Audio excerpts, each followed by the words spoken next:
got ourselves some action. I found our witness, and he's real jumpy. Get ready to make a move. Get your butt over here before he blows. When I was a boy, my dad had a PlayStation 1, and on it, we would play Driver 2 together. I didn't understand the plot. All I knew is there was some cool music in it, and you got to drive a car around. We didn't know how to play the plot. Well, at least my dad said he didn't know how to play it. My dad wasn't a big gamer. I don't know why he even had a PlayStation 1. But we would drive around Chicago, and we would eventually find this big bridge. And it was, I don't know what the word is when a bridge is like that. It's, what, like bent? I don't know. It was closed. The bridge was closed. But there were times when it would start to open a bit, and we would try to get up it before it closed again. We always failed. We never managed it. I think once I nearly did it, and I shouted to my dad to come into the room to watch me do it. But I didn't understand the concept of saving games, so we would always start it again and just keep driving around Chicago, try to do the bridge, and then we'd end it, and then the next day, or a few days later, we'd try again and do it. It was a ritual of sorts. And then eventually, my dad came home with a PlayStation 2, and on it was this rally game. I've still got it, hold on. WRC Rally Evolved is what it was called. We would race each other. I'd race the game itself, and then I would go on to buy games like Sonic Riders and Sonic Riders 2, Electric Boogaloo. That's not what it was actually called. And I really enjoyed those kinds of racing games. But again, I didn't understand the concept of saving games properly unless it auto-saved, and I would just keep replaying it from the beginning over and over again. That was how I thought games worked. And we would often go to Blockbusters and I'd pick up a game, usually Ultimate Spider-Man. I loved Ultimate Spider-Man so much. But again, I didn't understand the concept of saving the game. So I would rent it from Blockbusters, start it, get to probably about Racing Johnny Storm, and then I just would have to return the game. And then the next Friday, I'd pick it up and I'd start again. And I'd do that for weeks on weeks. And dude, I loved it. It was like a drug. I couldn't stop playing it. And it wasn't until I got older that I understood that you need a memory card and you need to be able to save the game. And oh man, different times. One day, I remember it clear as day. I was sat on the sofa and I was watching CITV, probably because the adverts were on, so I assume it was CITV. And all of a sudden, Simba and Scar were on the screen in 3D format. I loved The Lion King. Fucking loved it. It's a miracle I didn't become a furry. I love that film so much. Specifically Lion King 2, weirdly. Don't know why.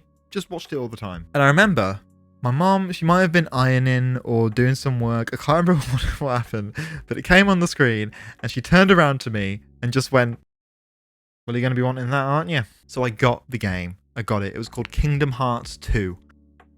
This game changed everything for me. Didn't understand what it was. I didn't know what I was in for. I just thought the front cover looked cool. I've still got it. And also I knew that Simba was in there. But I also started to understand that it was a lot of other Disney products in there, and also Final Fantasy, which I had no idea what Final Fantasy was. I wasn't exposed to it as a kid. So I start the game up. That PlayStation 2 loading screen starts, and I'm introduced to a character called Roxas.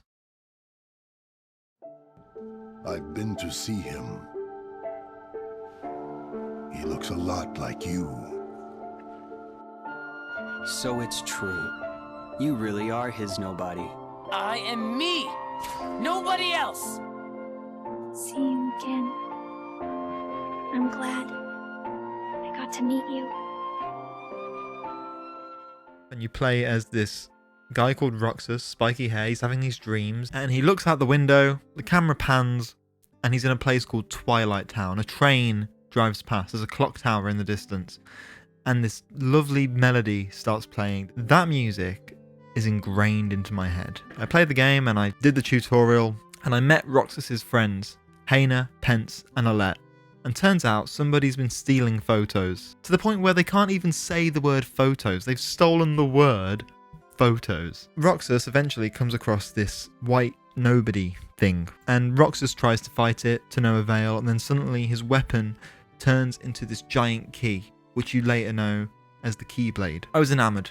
Couldn't stop thinking about it. I had no idea what was going on, and that's why it intrigued me. I said in my last video about Elden Ring that the unknown fascinates and fears us. That's exactly what happened to me. I had no fucking idea what was going on, and I couldn't stop thinking about it. Plus, Roxas had all this angst that was just me. But then eventually I probably had to go to dinner or something, and I turned the game off. And remember, I don't know how to save games. So for about 2 months straight, maybe 3 months, I just kept playing this same segment over and over again. Maybe I got to the fight with Axel, but I just kept playing this segment of Twilight Town over and over again.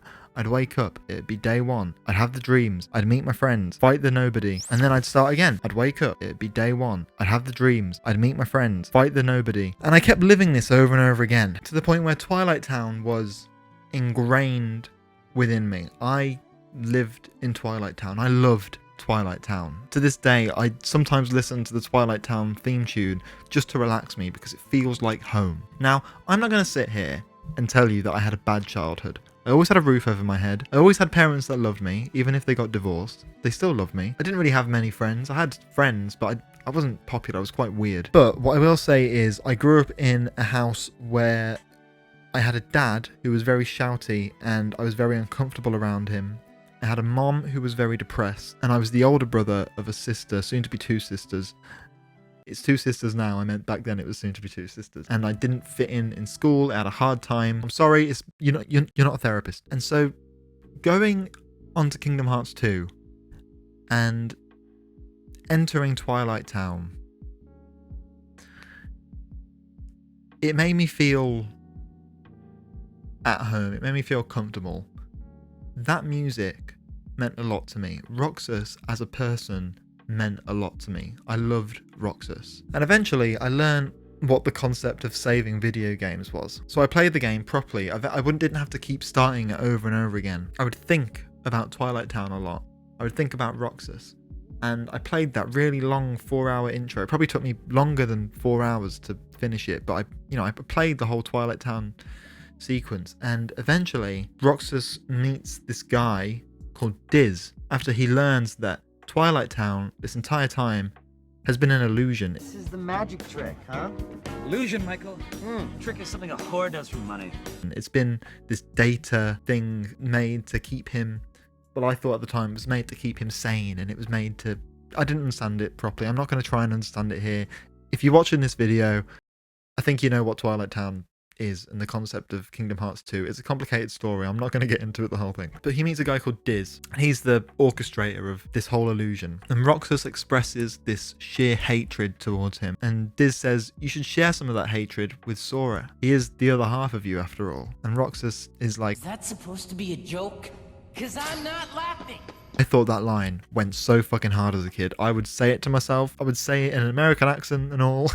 Takes a hit at Diz, and Diz disappears into data. And suddenly, the pod in front of him opens up, and it's Sora. He looks a bit older than he did in the flashbacks, but it's Sora. He's there. He's asleep. He's floating. And Roxas looks up at him. And this entire time, this entire intro, this entire time that I've been playing Kingdom Hearts, the whole thing has just been Roxas not understanding who he is, feeling uncomfortable because everything that he knows, or he thinks he knows, is kind of going to shit. And eventually he realizes that he's got to conjoin with Sora again. He's got to become one because they are the same person. He just wanted to go on holiday with his mates. He wanted to have ice cream on top of the clock tower. And he just says to him, well, I guess my summer vacation is over. And the title comes up, Kingdom Hearts 2. And that's when the game actually begins. And you wake up as Sora, you meet your mates Donald and Goofy. Remember, I hadn't played the first game, so I had no idea what the fuck was going on. I missed Roxas, and the music was different. It wasn't the Twilight Town music that I knew. It was this, to this day, I still fucking hate that. It's good, alright? It's a good theme tune, but I hate it. Because it's not my Twilight Town. And you're walking through and it all just feels different. Don't get me wrong, I love the game. It's one of my favourite games ever. The aesthetic of the Organization 13. I missed Roxas, and to this day I still miss him. I know he comes back in Kingdom Hearts 3, but it's not the same, is it? I lived in it, and I don't know if that sounds silly because it's a video game and I was a kid, but I lived in that place. That was my escape. It was where I escaped the shouting of my dad, or the feeling like an outsider among my peers, or, it was where I let my imagination run wild. I could walk through all of Twilight Town now and tell you what each part meant to me, and the clunky running of Roxas, his big long strides. So imagine my disappointment when I play Kingdom Hearts 3, and the only place that's available is the town bit, and it's not even the full town bit, and it's gentrified. They've got a rat cooking me food. I can't go up to the clock tower. I can't go up the ramp. I can't go to the sandbox. I can't go to the usual spot. What's the point? Kingdom Hearts 2 was a game that meant a lot to me. I tried to play Kingdom Hearts 1 afterwards, but you know, when you start with the go, you can't... And I often wonder how many other people didn't understand the concept of saving games. How many other people were stuck in Twilight Town for ages? How many neighbours do I have in that place, huh? It was through that I started to feel the connection with Twilight Town the same way Roxas probably did. So when it was ripped away from me, I was devastated. You know, I was excited because I got to play as, you know, Sora and I got to do all these new things, but I was devastated. Video games are art. Elden Ring is art. From what I can tell, I haven't played it, but Claire Obscura is clearly art.